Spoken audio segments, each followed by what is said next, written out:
fin du XVIIIe. On est passé d'une métropole agricole, rurale.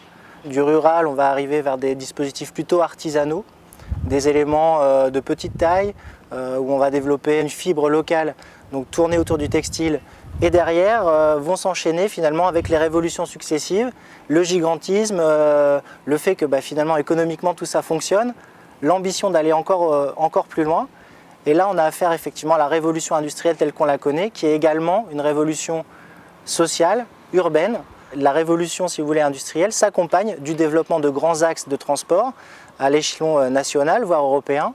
Et donc on va fluidifier finalement l'échange de marchandises à destination de l'industrie, au travers du creusement par exemple de canaux, c'est le cas du canal de Roubaix, au travers le développement d'axes ferrés qui viennent finalement alimenter directement au cœur des usines les lieux de production. Au travers de la constitution de ces grands axes se fonde quelque part la métropole d'aujourd'hui, dans le sens où on a des liens physiques forts qui se génèrent. On a eu l'apparition d'énormément de briqueteries, toute une industrie autour de la construction, également des brasseries, beaucoup de brasseries, on a une terre de bière dans le nord. Et donc tout ça, cet essor social, cet essor démographique a généré aussi une révolution industrielle qui est un petit peu différente de la révolution textile pure, mais qui s'accompagne d'une révolution énergétique. On a eu beaucoup aussi d'usines à gaz qui ont commencé à arriver pour alimenter les usines. Tous ces systèmes qui se développent, je dirais, les uns à côté des autres, qui fondent une chaîne qui permet à un moment donné d'avoir tout le système en un seul et même lieu. Ce gigantisme industriel devient un handicap à un certain moment. Les machines deviennent de plus en plus importantes, de plus en plus grandes, et donc on a du mal à les faire rentrer dans les bâtiments historiques.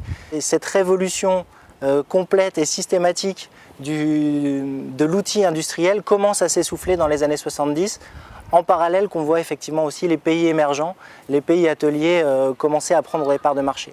Et donc c'est à ce moment-là finalement ce cumul des deux choses qui fait qu'on commence à voir apparaître sur le territoire national et plus particulièrement sur le territoire métropolitain des usines qui se vident de leur sens et c'est bien ça qui génère le phénomène de friche industrielle.